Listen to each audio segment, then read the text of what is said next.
All right, good evening, everyone. I'm calling the Rules Committee meeting for Monday, September 11th, 2017 to order. We have all in attendance, so a quorum is present. First item on the agenda is citizen comment. I know that at least Mr. Klein, did you want to speak at the Rules Committee or Council or both?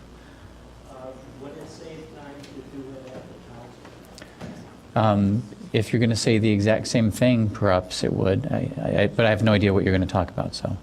Well, it's a general statement. I take your guidance and I'll say it as before. Okay, and make sure you're just signed up on the council list as well. We'll check. We'll check. Okay, Mr. O'Malley, I think you wanted to speak at council. Ms. Esther, did you also want to speak at this committee?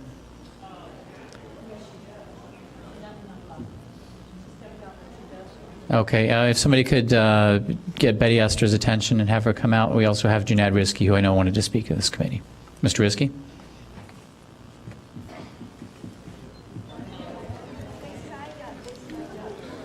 I think I have 4 items we'll discuss. First item, whatever happened to Alderman Holmes' ethics violation, this would be the appropriate committee to bring it to. It's been lost, it looks like, in the paperwork of the city, or just lost. This council has an obligation to follow through with the law and procedures here and handle the ethics violation and bring it to a conclusion. The committee gave her an ethics violation, so you have basically the rules to finish it off, so it should be done. Other thing, the doors are closed again at the Aldermanic Library. You know, I don't know what to say, but it seems like we don't know how to keep the doors open. And also, I'll talk about another issue with, it may not be rules or procedures. We're going to have the budget hearing. Last year, I was one of the few citizens that attended. We were given index cards, really denied a right to come to the podium to speak.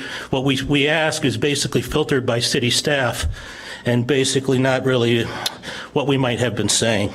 So I have a problem with that. I have a problem how the whole thing went last year with the city manager basically cueing staff to say what a great job they did. The fact that the Twitter feeds and the Facebook feeds didn't even work for the public to comment on the whole thing. So there were just very few people to attend and ask questions. But in the past, when I've asked questions, I can come back to the podium and ask some more questions. One of my favorites was the year we were told we were saving money because we would found out city employees were taking our medical benefits unnecessarily, costing millions of dollars. But you called it a cost savings. And it was pretty interesting after we asked a bunch of questions. So it's important, I think, for citizens to have that right to come to a podium and speak and ask questions to those at the city. And finally, I'll talk about the idea here, just sort of like Alderman Holmes' issue. This council doesn't bring things here. There's things that are done and never brought to council, which are improper. The Northwestern University and the city apparently met and made some agreements about a beach north of their facility there. And the issue is this may be a public beach for residents possibly to use. But nothing's ever really been brought to council other than brought to a city website and saying what a great deal was made and this and that. We have no documents to show what was going on there. That's not really proper procedure, is it? It's the city, if its city has the rights to citizens, again, have been trampled on by city employees doing private deals. It's a serious problem, what's going on in this city, and I'll address more at council when I speak on other issues. Thank you. Thank you. Ms. Esther?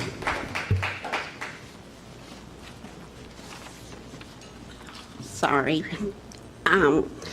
At the last Rules Committee, I asked the question as, was this committee going to have a meeting, take a look at the Board of Ethics, the changes and things that they was making to that committee?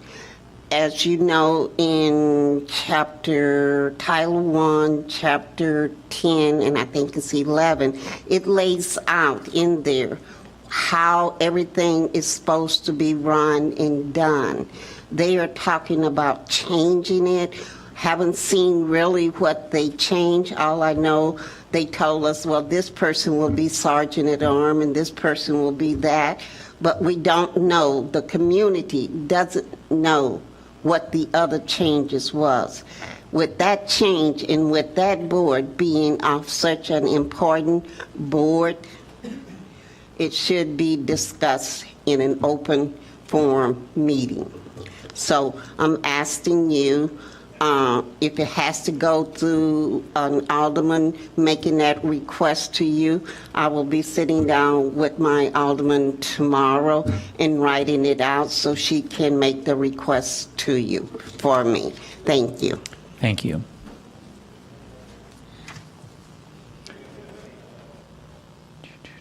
All right, and the next item on the agenda is approval of the minutes of the previous meeting from June 26, 2017. Is there a motion to approve those?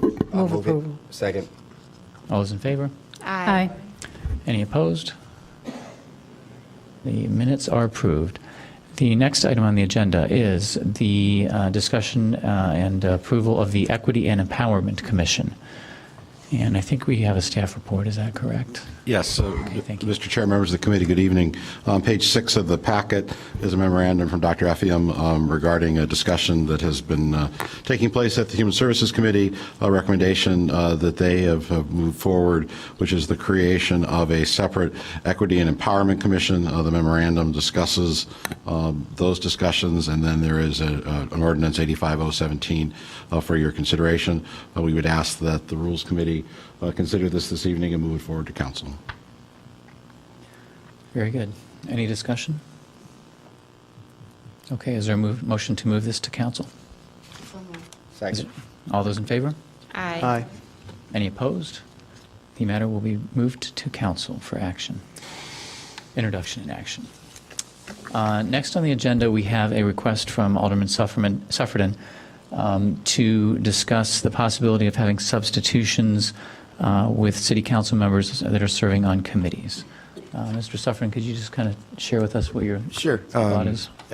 It's a common practice in legislative bodies, and I'll just use an example from this evening. If we had had a lack of a quorum for Administration and Public Works, and we had 3 other aldermen who were in the building, they'd all have to sit here and wait. And if the 3 absent aldermen had agreed that they could be substituted for, we could have gotten on with the city's business and kept everything on schedule. The way that I envision this would be that it's not something that can be imposed on a council member. You would have to volunteer to be substituted for. And the other thing that I'd say in favor of it is that our committee assignments are all arbitrarily chosen by us. So we're all equal members of the city council. If someone's going to be absent, or if there's a reason why someone would want to be substituted, and there's another council member who is willing to be the substitute, I think we should give ourselves that option. Alderman Fisk? Who would choose the substitute?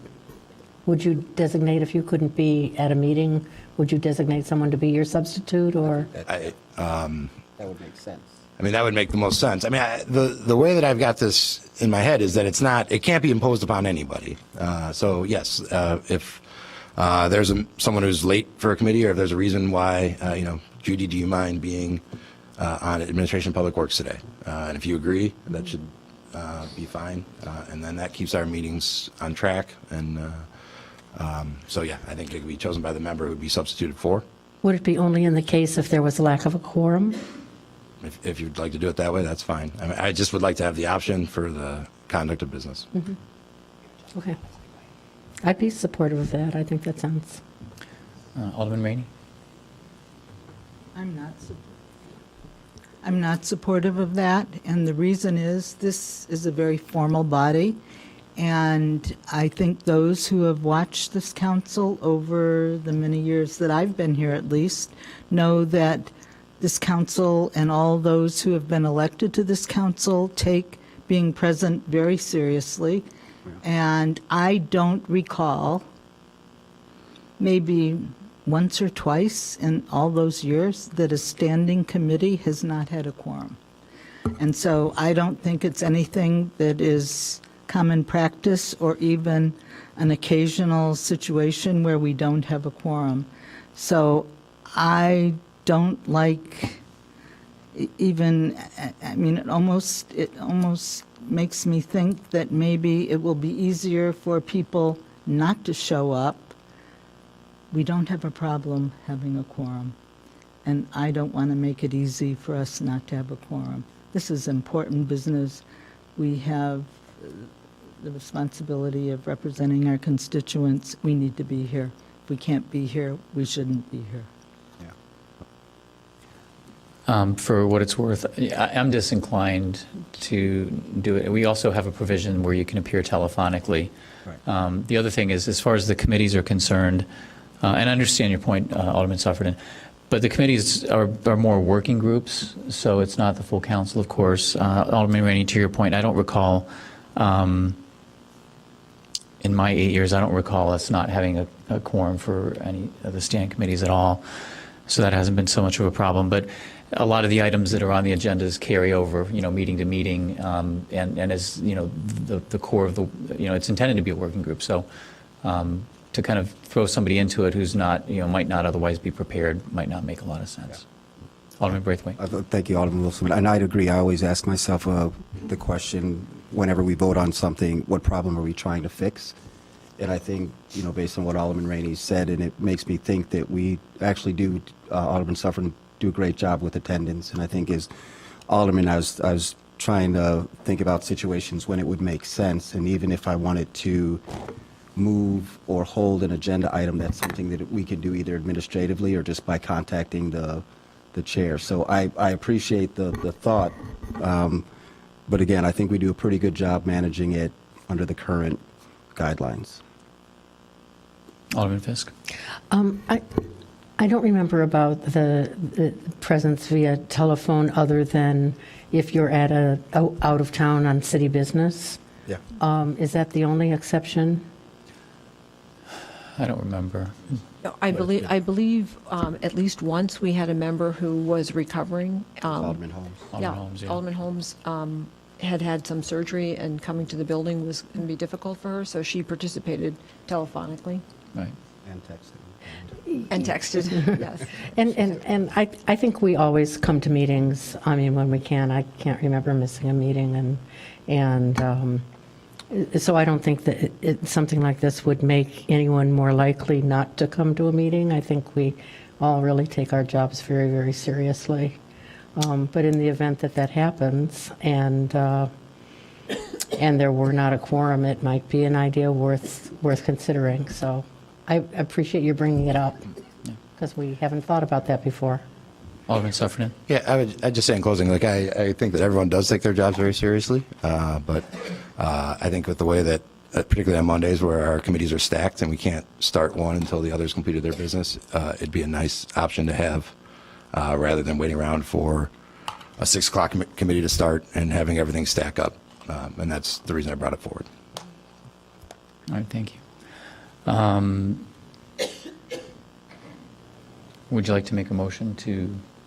Yeah, I'd love to see what the votes are on this one, so I would like Why don't to you make your motion? make a motion, please. I move the passage of, or the referral to the full city council of the member substitution policy. All in favor? Or is there a second? Second. All those in favor? Aye. Aye. Any opposed? No. No. Okay, so I think we have 3 ayes. Is that correct? Okay, so it does not pass, and but I appreciate the idea. It was a good idea. Next item on the agenda is discussion on recording of city boards and commissions where a council member is serving as a member. Manager? Mr. Chair, members of the committee, a few of you have raised the issue of our policy for recording committee meetings, especially those where city council members serve as members of the committee. So I'm speaking of the Economic Development Committee, Transportation and Parking Committee, the Housing and Community Development Act Committee. Those committees do not have audio or video recordings. Their minutes are taken by staff, and there's been some interest in perhaps changing that policy. So we're here this evening to discuss if there is interest in changing that policy. Are you comfortable with having a policy that there would be audio recordings, or would you wish to have video recordings? The 2 commissions that currently have a video akin to what we do here with the City Council are the Plan Commission and the Zoning Board of Appeals. So if you wish to have video, I think most of those meetings that I mentioned occur in this chamber these days, so the video setup is here. There's an additional cost to the city of having that video done, or just an audio recording, or leave it at current practice. What's that cost per meeting? That costs per meeting. So Video. The video, yes, I have a number for you, just a second.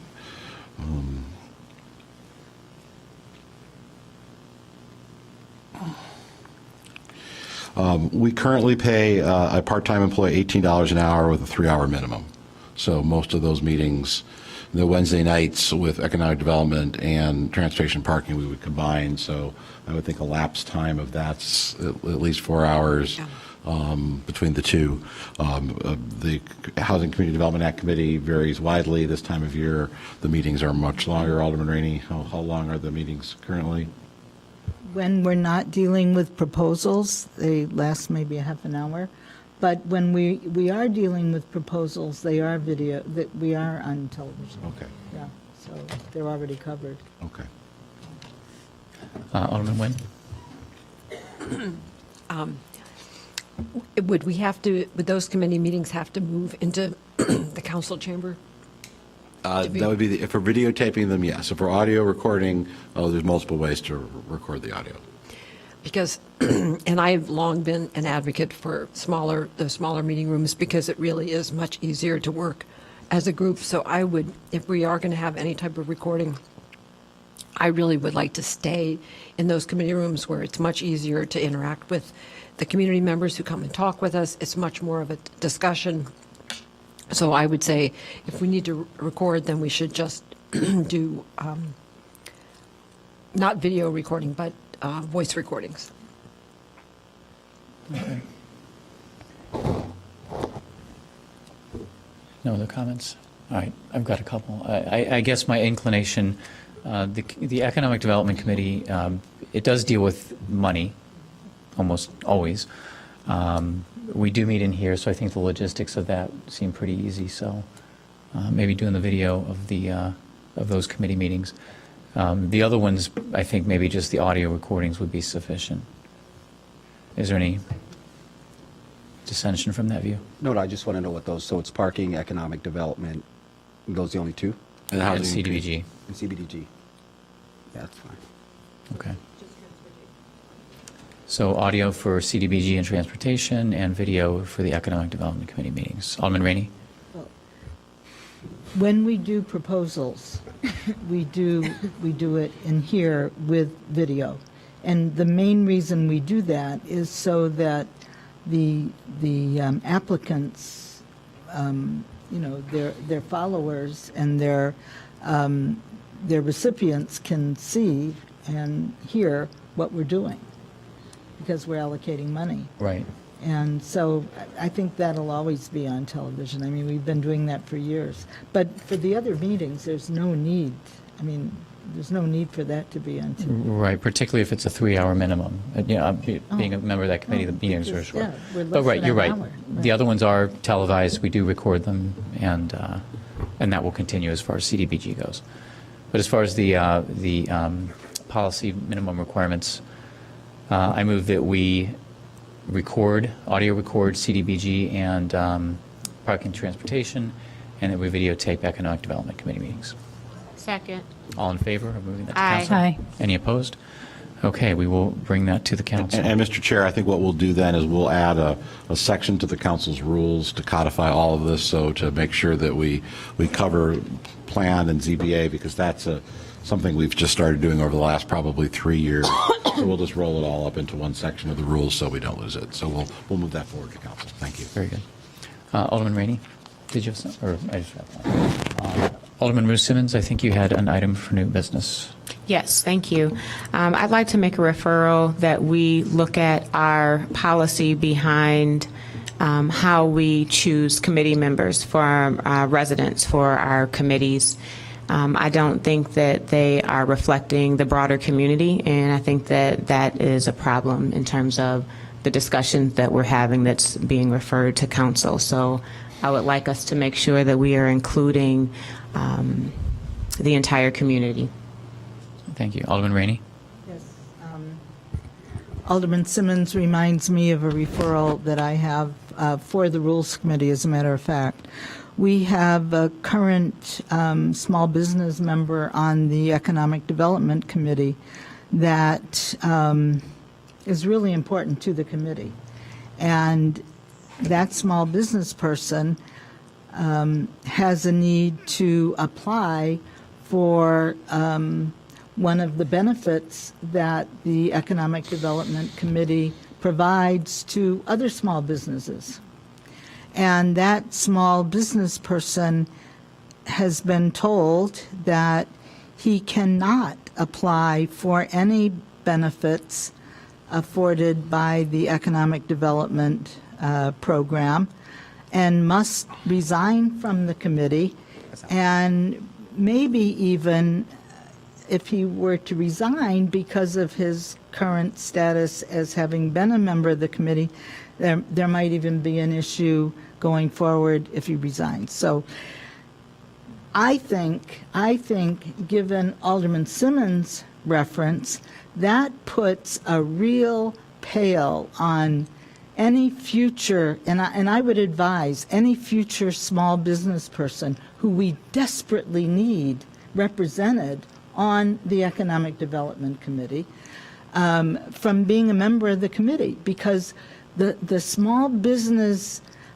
programs that we have on economic development are such incentives for staying in business and expanding your business and doing more and hiring people, and it just really gives them their businesses a punch, and to deny them an opportunity to be part of that.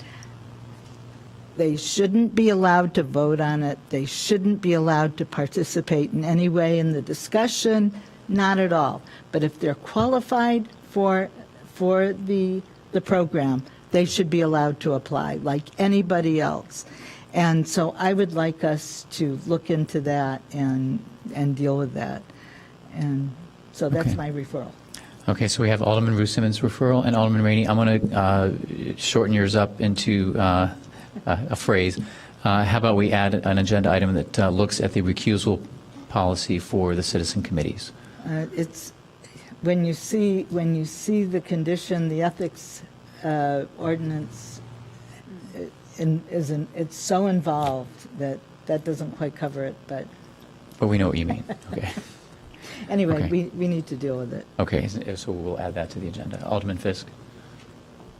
Yeah, thanks. I just wanted to remind the committee that I made a reference to look at best practices for ethics ordinances in other communities, and haven't seen any evidence of that yet.